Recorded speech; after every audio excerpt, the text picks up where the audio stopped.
우리가 읽은 이 말씀을 가지고 예수 안에서의 능력, 예수 밖에서의 능력은 우리가 지금 다 맛보고 있습니다. 그러나 그것이 그리스도인의 삶의 전부가 아니라 우리는 그 교회 안에서 능력을 우리는 받은 자다.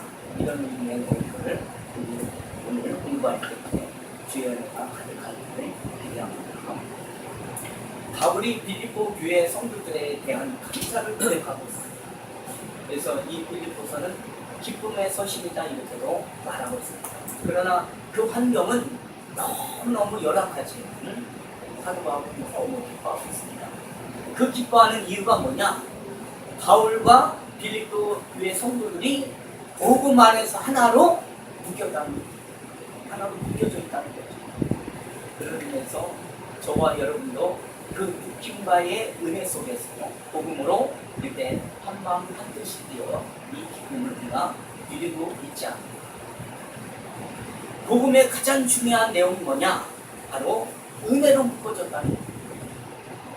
그런 관계로 묶어진 게 아니에요. 인맥으로 묶여진 게 아니에요. 우리는 은혜로 예수 그리스도로 말미암아 은혜로 구원받은 사람들이 묶여진 그러한 묶임이기 때문에 우리는 그래서 감사로 모이는 거예요. 하나님 앞에 감사. 그래서 어떤 의미에서는 빌립보 교회들을 보면서 바울은 참 마음에 무거운 짐이 있었을 거예요. 왜냐면 바울이 그들과 얼굴을 맞대면서 복음을 전하고 진리를 전하면 좋잖아요. 근데 그런 환경이 되지 못하고 편지로 이 서신을 보내면서 내가 기뻐한다. 너희도 이 기쁨의 자리에 초대받은 것 예수 그리스도 안에서 감사하면서 은혜로 받은 거기 때문에 기뻐하라는 겁니다. 그러나 많은 제약이 거기에 있다는 겁니다. 그 하나가 뭡니까? 바로 바울은 자신이 지금 감옥에 있는 환경에 있다는 겁니다. 감옥에 있으니까 마음의 무거운 짐을 가지고 있는 거예요. 또 빌립보 교회 성도를 보니까 또 그 안에 분쟁이 또 있었습니다. 우리는 이렇게 한다, 우리는 이렇게 한다. 그래서 서로 또 분쟁이 있다 보니까 바울은 지금 감옥에서 많은 어려운 그런 짐을 지고 있는 상황입니다. 그럼에도 바울은 6절에 봅니다. 6절을 봅니다. 너희 안에 착한 일을 시작하신 이가 그리스도 예수의 날까지 이루실 줄을 우리는 확신하노라. 예수 믿고 난 다음에 결과가 지금 현재 속에 나타나지 않는다는 의미를 여기에 지금 포함하고 있다는 겁니다. 다시 말하면 그리스도의 삶이 결과가 늘 현실 속에서 충만하게, 늘 행복하게, 늘 감사만 이루어지는 것이 아니라는 것을 이 말씀 안에 단편적으로 있는 겁니다. 그래서 예수의 날까지 다시 오실 재림의 예수님, 그 예수님 오신 날까지 우리는 그 수고와 감사의 삶을 살아가야 된다는 겁니다. 여러분, 감사의 삶이 무엇입니까? 나에게 잘해줄 점만 감사합니까? 그게 성경은 그렇게 말하지 않아요. 그리스도인들은 고난 속에서도 감사해야 된다 이렇게 말하고 있는 거예요. 주님이 그 길을 가셨고 사도들이 그 길을 갔고 마땅히 신약의 이 말씀을 받는 저와 여러분도 이 길을 가야 됩니다. 우리는 좋은 것만 감사를 찾는 게 아니라 때로는 어려움 속에서도 힘든 여정 속에서도 하나님 앞에 감사를 찾는 고백이 있어져야 된다. 승리가 현실 속에서 늘 나타나는 것이 아님에도 우리는 이 말씀을 받으면서 예수의 날까지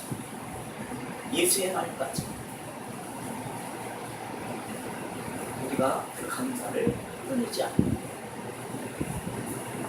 바울이 빌립보 교회의 여러 상황과 어려움과 미숙함을 보면서 얼마나 초조함을 가지고 있는지 감옥에서. 그리고 빌립보 교회 쪽에서 성도들 쪽에서 보면 아니 복된 복음의 말씀을 전한 어떻게 목사님이 어떻게 그렇게 신실하게 우리에게 정말 능력의 말씀을 전하고 겨우 지금은 감옥에 가 있는가? 얼마나 혼란스럽겠습니까? 바울은 교회를 통해서 보는 입장에서 또 교회 성도들은 바울을 보는 입장에서 많은 그런 심령의 교차가 있었지 않았습니다. 그런데 당시 바울의 배경은 그런 배경 속에 만들어진 겁니다. 우리가 뭐 빌딩을 짓고 아름다운 예배당을 짓고 목회자 대우를 잘하고 성도들이 많아서 기뻐서 이런 서신을 증거하는 것이 아니라 가장 열악한 환경, 많은 어려움 속에서도 이 감사를 고백하면서 그 배경 속에 빌립보교의 서신은 이렇게 우리에게 전해주고 있는 겁니다. 근데 그런 환경이 우리와 별반 다르냐? 그렇지 않다는 거죠. 현실 속에 우리가 살아가는 우리 시대 속에서도 우리 환경 속에서도 동일하게 일어나고 있지 않을까. 그러면 도대체 교회는 무엇이에요? 여러분, 교회가 무엇입니까? 하나님의 자녀된 자들이 모여서 하나님 앞에 예배드리는 이 공간이 바로 교회입니다. 그래서 교회는 건물을 지칭하는 것이나 각 개인을 말하는 겁니다. 그래서 우리가 심령이 하나님의 성전이 되어져서 자라고 열매 맺는 그런 공동체로 우리는 지금 모여서 예배를 드리는 겁니다. 그 당시나 지금이나 이 교회관은 바뀌지 않는 겁니다. 근데 우리는 이 부분에 많은 부분을 놓치고 내가 예배 드리면 하나님 앞에 예배 잘 드리면 뭔가 세상적인 것이 부유해지고 풍성한 은혜를 누리는 자리에 가는 것이 아닌가, 이런 교회관의 잘못된 생각을 가지고 있을 수 있다는 거죠. 교회는 하나님이 복음으로 불러낸 공동체입니다. 은혜로 우리를 불러낸 공동체라는 겁니다. 하나님의 뜻을 이루기 위하여 은혜로 묶여놓은 그러한 은혜의 자리인 겁니다. 그래서 우리는 은혜로 고백하며 감사로 나와 예배드리는 이러한 교회관이 만들어져야 됩니다. 그래서 여기 오면 하나님 말씀 앞에 불평도 사라지고 아픔도 내려지고 어떤 고난의 현장에서도 참된 하나님의 위로를 받으면서 우리의 소망이 하늘에 있구나라는 고백을 우리가 이 자리에서 은혜 받은 자라면 그런 감사를 고백할 수 있어야 됩니다. 그게 우리 모든 구성원들이 마땅히 하나님 앞에 올려드릴 그런 제사요 예배가 되는 겁니다.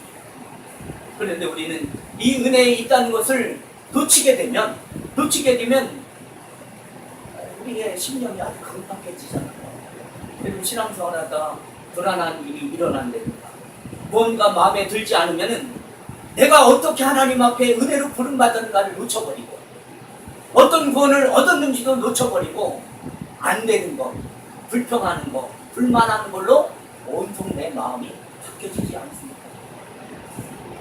그래서 내 만족을 채우는 곳으로 자꾸 내 마음을 서두려고 한답니다. 그러면 이제 불평합니다. 교회가 다른 교회는 좋은데 이런 내용이 뭔가 위로를 만들고 거기 가면 뭔가 그냥 긍정적인 힘이 쏟아나는데 이상하게 고난 얘기하고 힘든 얘기하고 포기하라, 정직하게, 나도 정직하게 사는데 더 정직하게 사는데 도대체 그럼 손해보는 이런 어려운 게 있잖아요. 그러니까 가장 힘든 게 어느 교회처럼 우리 예배드리자, 어느 교회처럼 우리 그렇게 가자, 이 얘기가 여러분 목회자에게는 가장 힘들어요. 다른 데 예배 가는 게 너무 좋은 거예요. 열린 예배 찬양을 드리면서 막 하는 거 아니야? 너무 좋은 거예요. 특히 부탁하고 우리도 목사님 그런 예배 드리면 얼마나 좋겠어요. 너무 은혜 받아서 막 눈물 흘리고 막 진짜 눈물 흘리는 게 뭔가를 모를 수 있는 거예요. 진짜 감사와 감격의 예배를 놓칠 수 있는 의식의 예배가 된다. 그걸 이제 인본적인 예배가 됐어요. 한국교회는 지금 여러분 잘 세워지고 있는 그런 과정이 있지 않습니까? 한국교회는 무너지는 과정 속에 우리가 있다는 것을 알아야 합니다. 우리가 이 말씀을 받을 때는 이 말씀을 읽고 고뇌해야 되는 겁니다. 깊이 묵상해야 되는 겁니다. 이 말씀을 통해서 내 삶이 온전히 드러내고 있는가를 고민해야 되는데 그냥 형식적인, 의식적인 예배, 우리만 좀 교회들 보면 청년들이 무슨 찬양 예배 드린다고 찬양만 해요. 찬양. 물론 저도 이런 부분 참 조심스러워요. 나의 갈 길 가다 예수 얼마나 좋아요, 그죠? 거기 은혜 받은 거죠. 근데 그게 정말 찬양입니다. 감정에 올라와 드리는 찬양이 진짜 하나님 앞에 올려드리는 찬양입니다. 오늘 우리 예배도 마찬가지입니다. 멋없는 소리 하는 거예요. 그래서 결국 그러니까 이 빌립보 성도들도 야 그것만 다냐? 네? 우리가 율법을 지켜야 되지 않느냐? 네? 제일 무서운 말이 그거예요. 네? 제일 무서운 말. 오늘날 적용한다면 예배가 너무 딱딱해. 예배가 너무 딱딱해. 예배가 부끄럽지 않아. 그리고 구약의 제사가 뭡니까? 구약의 제사가 뭡니까? 네? 네, 피려 죽이는 제사예요. 양을 송아지를 데리고 가서 죽이는 제사예요. 근데 양아 참기쁘다 즐겁다 찬송하면서 제사를 드립니까? 네? 아니잖아요. 거룩하고 흠없는 것을 구별해가지고 가는 거예요. 이 양이 하나님 받지 않으면, 이 송아지가 받지 않으면 내가 하나님 앞에 제사를 드리지 않는 거예요. 연락되지 않는단 말이에요. 네? 이방 제사가 얼마나 거룩합니까? 예? 기독교보다 더 거룩해요. 자기 자식을 불태워 죽이는데도 눈 하나 깜짝하지 않고, 예? 자기 자녀가 비명을 지르며 죽어가는데도 이 부모는 제사 드린다는 의미에서 몰래 제사 그렇잖아요. 예? 그런 배경 속에 아브라함도 이삭을 믿음이 있을까? 그 믿음은 그런 몰래 제사의 그런 사람의 믿음과는 다른 거죠. 예? 믿음으로 하나님을, 예? 하나님이 미리 준비해 놓으신 것이다. 예? 그 하나님의 그 인도하신 은혜, 예? 내가 이 세상을 살아가는 것은 하나님의 은혜지 내 노력에 의해서, 내 지식에 의해서, 내 경험에 의해서, 내가 실력에 의해서 살아가는 것이 아니다. 이 고백을 우리가 매주마다 예배를 통하여 머리를 숙여 기도할 때마다 그 고백을 할 수 있어야 됩니다. 이런 은혜가 은혜된 자리를 만들어 나가지 못하면 기독교는 설 수가 없는 거예요. 그 기독교는 내 노력에 의한 거죠. 일반적인 종교와 다를 게 없는 것이죠. 그래서 오늘 본문에 이런 말씀이 계속 우리에게 요구되는 겁니다. 9절부터 보면 10절까지, 11절까지 같이 읽어봅니다. 오늘 본문 빌립보서 1장 9절부터 11절을 같이 읽어봅니다. 시작. 내가 기도하노라 너희의 사랑을 지식과 모든 충성으로 점점 더 풍성하게 하사 너희로 지극히 선한 것을 분별하며 또 진실하여 허물없이 그리스도의 날까지 이르고 예수 그리스도로 말미암아 의의 열매에 가득하여 하나님의 영광과 찬송에 이르기를 원하노라. 아멘. 그리스도의 날까지.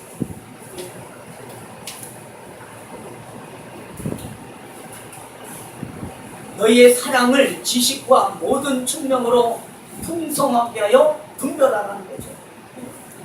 오늘 기도도 그런 내용입니다. 하나님 말씀을 잘 가진 내용과 분별하라는 거죠. 왜요? 사랑은 우리 모두가 은혜 위에 가지는 겁니다. 예? 우리가 하나님을 사랑은 은혜 위에 갖는 겁니다. 은혜를 막막한 사랑은 그건 아무것도 아니잖아요. 예? 여러분 사랑이 다만 진심으로만 나타나면 얼마나 무섭습니까? 예? 진심으로만 그쳐진다면 사람을 잡잖아요. 진심으로 너에게 말하면서 사람을 잡잖아요. 또 어떤 경우에는 자기를 변명하기 위해서 누구를 정죄하잖아요. 모함하잖아요. 예? 성경은 옳다, 그르다, 예, 사랑이라는 말 속에서 존재합니다. 예? 그리고 사랑은요, 내가 옳다고 해서 다 사랑입니까? 예? 그리고 내가 좋아한다고 다 사랑이 아니잖아요. 그죠? 내가 좋아하는 것이 나쁜 사랑일 수도 있잖아요. 그런 의미에서 이 말씀을 이제 큰 권고를 하고 있는 겁니다. 우리에게 말하는 그 사랑은 예수님이 보이신 사랑을 말합니다. 예수님이 보이신 사랑은 뭡니까? 한마디로 말하면 우리가요? 죽으신 거예요. 희생하신 거예요.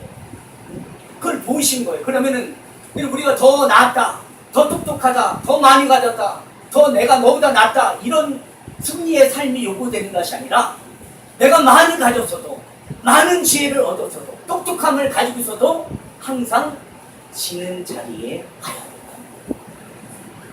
이 세상을 창조하시고 이 세상을 섭리하신 가운데 이끌어가시는 제2의 성자 하나님이 이 땅에 오셔서 어때요? 져주셨잖아요. 그 져주신 자리가 어디예요? 십자가에서 죽음 아니에요. 어디까지 갔으면 죽는 자리까지 갔다는 겁니다. 이게 성경이 말하는 사랑이라는 거예요. 내가 누구를 사랑할 때 내가 정말 죽는 마음으로, 죽기까지, 죽진 않지만 그런 마음으로, 그런 희생으로, 그런 동선으로 내가 사랑하고 있다. 그래서 주님은 사랑의 용서를 몇 번 하라고 했습니까? 네? 70번씩 7번 할 거예요. 70번이나 7번, 70번씩 7번 사랑하라. 그래, 70번씩 7번 사랑하려면 몇 번 계산해도 77은 490번 사랑하려는데 490번 용서하라는 거예요. 그러면 용서 여러분 몇 번 합니까? 한 번은 해요. 한 번 하는데 두 번째는 그 용서가 다시 바뀌어가지고 너 그때 그랬지? 용서는요, 있는 거예요. 있는 거. 생각하지 않는 거예요. 한 번 예수 그리스도 안에서 구원받은 자는, 용서받은 자는 하나님은 이제 넌 내 자녀야. 그리고 잊으시는 거예요. 어떤 죄에 대해서도 잊어버리고 잊으시는 거예요. 용서해 주시는 거예요. 그게 그리스도의 사랑입니다. 그런 옆 사람한테 이런 사랑합시다 이렇게 한번 고백하시다. 해보세요. 안 하시네. 이런 사랑합시다. 위험해. 집사님, 전문가님 빨리 하셔요. 이런 사랑합시다.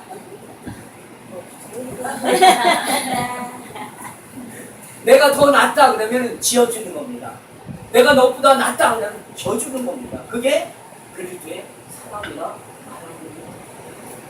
이 사랑은 지식과 모든 총명으로 풍성하게 합니다.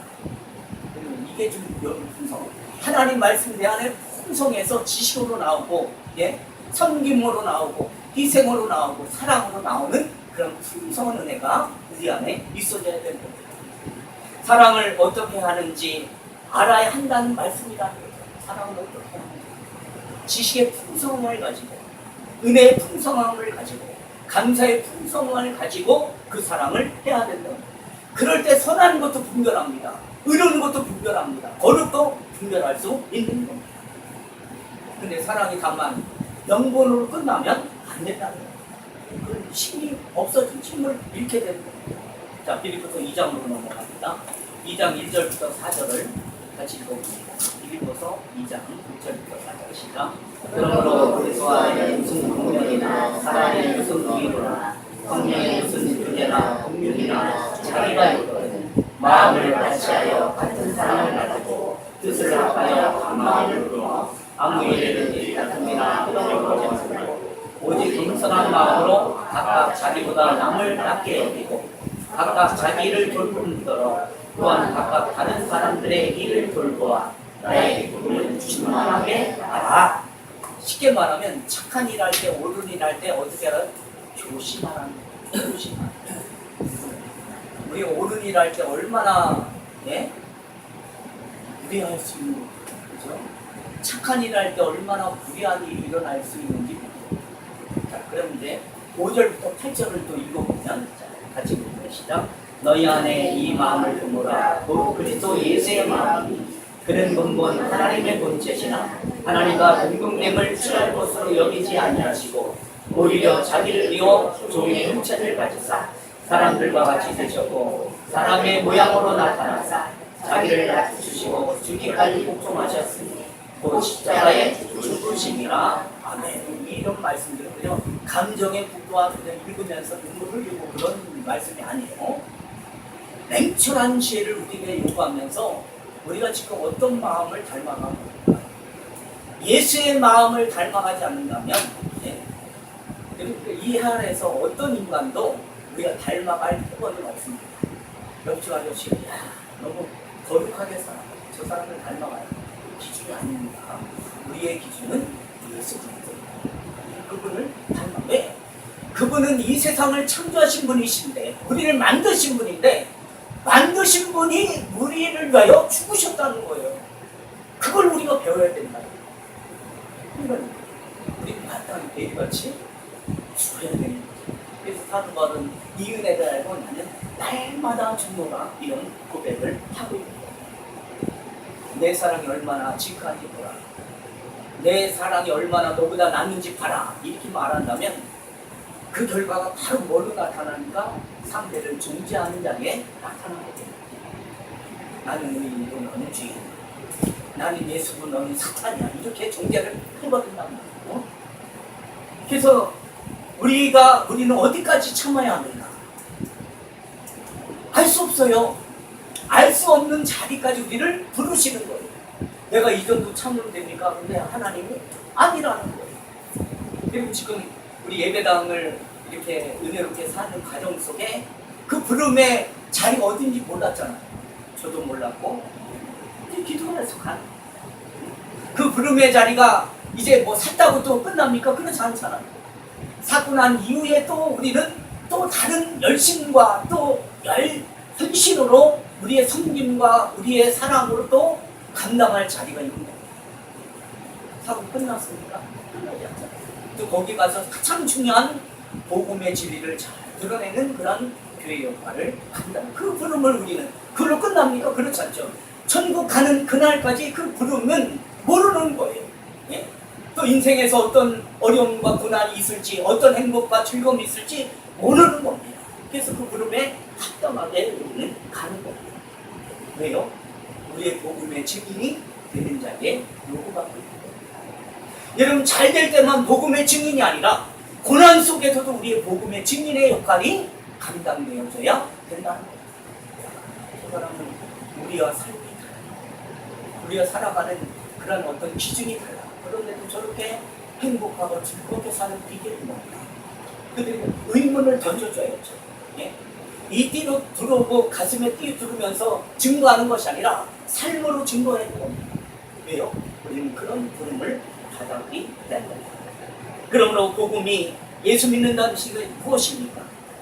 복음이 우리에게 무엇인가를 현실적인 도전에서 물을 때에 가겠습니다 하는 고백이 있어야 됩니다. 현실적인 물음에서는 다 피해가려고 해요. 예? 고난 받아야 됩니다. 고난은 싫습니다. 어려움이 어려움일 수 있습니다. 어려움 주지 마세요. 기쁜 일만 주세요. 근데 그렇지 않아요. 현실적인 환경에서도 얼마든지 우리가 그 복음에 합당한 고백을 할 수 있어야 됩니다. 예를 들면 너 물러설 수 있느냐? 예, 물러설 수 있습니다. 망신당할 수 있느냐? 예, 망신당해도 내가 이 길을 가겠습니다. 7배의 풀무불을 뜨겁겠는데도 너 그래도 이 길 갈 거냐? 예, 가겠습니다. 고난 속에서도 시련 속에서도 환난 속에서도 이 길을 가겠냐 이렇게 물을 때 예, 가겠습니다. 왜요? 복음에 합당한 증인으로 우리가 부름을 받았기 때문이죠. 사도 바울이 감옥에서도 이 기쁨의 서신을 쓸 수 있는 것은 이 복음에 합당한 열매 증인의 역할을 감당하기 위하여 그는 그 길을 가고 있다.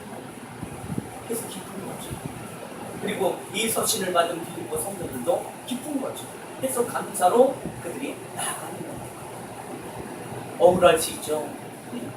오해받을 수도 있습니다. 토기도 해야 됩니다. 희생도 해야 됩니다. 그래도 우리는 이 길을 합당하게 갈 수 있어야 됩니다. 그래서 이렇게 이제 결론을 내주죠. 심지어 어디까지? 죽을 수 있는 자리까지 가는 겁니다. 우리 앞서간 한국교회사를 세워나가는 많은 위대한 믿음의 영웅들이 있잖아요. 믿음의 의인들이 있잖아요. 복음을 감당하기 위하여 그 진리대로 살기 위하여 그 길을 걷잖아요. 그 길은 평탄한 길입니까? 그들은 행복한 길입니까? 그 길은 만사형통하는 길입니까? 그 길은요 못자국 위를 걷는 길이었습니다. 그 길은 죽음의 길이었습니다. 그리고 그 길을 걸어간 다음에 그는 숭배했습니다. 그리고 오늘날 성도가 뭡니까? 우리가 그런 길이, 그런 환경으로, 그런 조건 속에 우리가 신앙생활을 지금 강요받고 있습니까? 그렇지 않잖아요. 예배 드는데 아무 지장이 없으니까 우리가 오히려 널브러져 있을 수 있어요. 오히려 핍박과 환난 속에 이런 신앙을 지킬 수 있는 그 은혜가 높은데, 예? 근데 우리는 그런 환경이 아니잖아요. 그래서 참, 하나님 참 위대하지 않나요? 네? 왜 그럴까요? 좀 고민해봤어요. 이스라엘 있습니다. 뭐 불바다 만다 이런데 우리 아무렇지도 않아요, 그죠? 아무도 여러분 집안에 뭐 라면 한 박스 사놓고 쌀을 뭐 연말 사놓고 뭐 이렇게 장려는 아무도 없을 거예요, 그죠? 아, 이구나, 해보셨구나. 난 물론 라면 뭐 한두 개는 사놓은 게 있죠. 아무 도용하지 않잖아요, 그죠? 우리 아무 그런 거에 대해서 뭐 긴장하지. 왜 그럴까? 저는 그렇게 생각합니다. 믿는 사람들의 가는 길이 그런 결과가 일어나도, 이런 환경이 바뀌어도, 이런 요건이 내 안에 있어도 내가 가야 할 길은 오직 한 길이기 때문에, 예? 빨리 가려고 하는 거 아닙니까? 예? 하나님 나라 천국 가기 위하여 우리가 지금 믿는 거 아닙니까? 예? 그렇다면 그런 일이 빨리 우리 안에 도래한다면 우리가 기뻐해야 됩니까? 아니면 슬퍼해야 됩니까? 네. 많은 분들이 동의하지 않잖아요. 현실적인 도전 앞에서 우리가 그런 환경이 됐어도 아멘하며 감사하면서 갈 수 있어야지 이 고백이 나와야 되는 거예요. 여러분의 것이 누구 것이라고요? 거짓말하지 마세요. 여러분의 것은 여러분의 것이지 어떻게 하나님의 것입니까? 그렇죠? 네? 여러분 거짓말 이제 거짓말하지 마시. 진짜 여러분의 것이 주님의 것입니까? 이제 아멘 안 했잖아요. 네. 아멘 해야 되는 거죠. 네. 비록 현실 속에서 그 고백을 못해도 그 마음을 갖고 살아야 되는 거죠. 네. 살아야 돼요. 이런 때는 하나님 한 주간 재직과 왔으니까 용서해 주세요. 이거 많이 하잖아요. 내가 비록 그렇게 못해 앞으로 살겠습니다. 이 고백을 지금 하시에 연결해서 네. 죽을 수 있는 자리까지. 네. 죽어버린다는 것은 뭐예요? 이 세상에 나는 졌다 이거예요. 그죠? 여러분 죽는다는 것은 이 세상에서 나는 졌다는 겁니다. 졌다는 그런 표현 아닙니까? 다시 말하면 망하는 거 아닙니까? 비참한 거 아닙니까? 그걸 우리가 감당하는 자리로 감사로 나갈 수 있어야 되는 겁니다. 왜요? 받은 복음의 비밀이 그거보다 더 크기 때문에 고난보다 더 크고 환난보다 더 크고 아픔보다 슬픔보다 더 큰 은혜의 자리에 우리가 서 있기 때문에 그래서 감사합니다. 그래서 우리의 끝은요, 지금 이 세상에서는 아무것도 남는 게 없잖아요. 미국에서 역사상 1등 당첨된 금액이 엄청나더라고요. 그런데 돈이 너무 많으니까 그 지역의 경찰들이 거기를 지금 보호해주고 있어요. 그런 사람, 당첨된 사람을 보호해주고 있어요. 자, 그러고 보면서 여러분, 우리 영적으로 정말 그렇게 부자면 되고, 응? 여러분, 아니 경찰이 지금 너 나가면 안 된다는 걸 보호해줘요. 아니 돈 없이 그냥 내가 나가서 뭐 라면도 하나 사 먹을 수 있고 떡볶이도 하나 사 먹을 수 있어야 되는데 돈이 있어서 평상시 못 먹었던 햄버거도 하나 사 먹을 수 있어야 되는데 너 나가면 안 된다는 걸 경찰이 딱 보호하고 있어요. 돈 많은 것 때문에. 여러분 돈 많은 사람 다 경호원 데리고 다니잖아요. 여러분 그게 보기보니까 물론 장점 단점이 있겠죠. 장점 단점이 있겠죠. 그러나 우리는 그 위에 사는 사람입니다. 이 세상 현실 속에서 느껴지고 고백하는 것이 전부가 아닌 더 이상의 어떤 은혜의 자리에 우리가 있다는 것을 생각한다면 우리는 이 길을 마땅히 걸어가야 되는 것을 고백하게 됩니다. 이사야 53장 7절입니다. 그 당시 빌립보 교회 성도들이 그 길을 걸어갔다면 신약에 사는 저희들도 이 길을 걸어가야 됩니다. 1033페이지 이사야 53장 7절 이사야 53장 7절 1033 구약성경입니다. 구약성경 1033페이지 이사야 53장 7절 같이 읽겠습니다. 이사야 53 페이지 수로 찾으면 구약성경 1033페이지 1033페이지 있습니다. 다시 53장 7절 읽겠습니다. 53장 7절 시작. 그가 번역을 당하여 괴로울 때에도 그의 입을 열지 아니하였으니 마치 소처럼 끌려가는 어린 양과 헐벗는 자 앞에서 잠잠한 양같이 그의 입을 열지 아니하였도다. 끌려가는데 죽으러 가는데 입을 다 닫고 그 길을 묵묵히 걸어가는 예수님의 모습. 그러나 양은 영수는 소가지는요 발버둥 치고. 그럼 양이 그럼 개들도요 자기가 죽을 걸 알면 어떻게 해요? 엄청나게 사랑하죠. 근데 우리 예수님은 우리의 죄 때문에 돌아가실 때에 보면 그가 곤욕을 당하여 괴로울 때 그의 입을 열지 아니하였어요.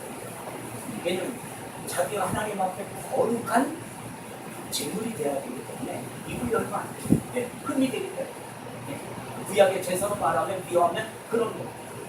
마치 도소장으로 끌려가는 어린 양과 헐 깎는 자 앞에서 잠잠한 양같이 그의 입을 열지 아니하였도다. 여러분 주님이 겟세마네 동산에서 마지막 3번 동일한 기도하신 거 아시잖아요. 아버지여 이 잔을 그에게서 옮겨달라. 네. 그 길은 이 길이기 때문에 너무 어려운 길 때문에 힘든데 죽는 길이기 때문에 할 수만 있다. 아버지여 잔을 옮겨달라고 기도합니다. 아버지는 아무 대답하지 않습니다. 마지막 때 예수님 기도 아버지여 이 잔을 옮겨달라. 대답 없습니다.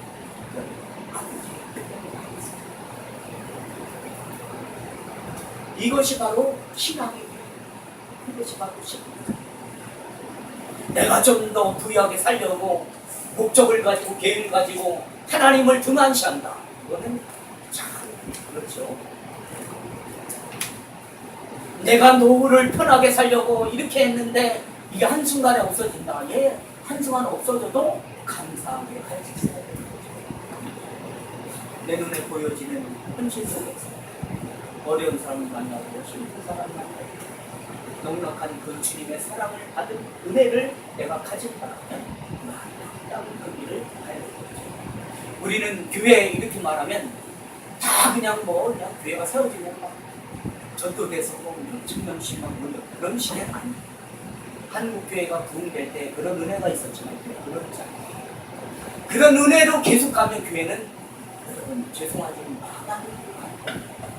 초대교회 하면 우리는 늘 성령 충만 받아서 병도 고치고 방언도 하고 예언도 하고 기적 같은 일 전도하면 3,000명이 막 모이고 그런 걸로만 생각하는데 그렇습니까? 그렇지 않습니다. 비밀보 교회를 지금 살펴보면서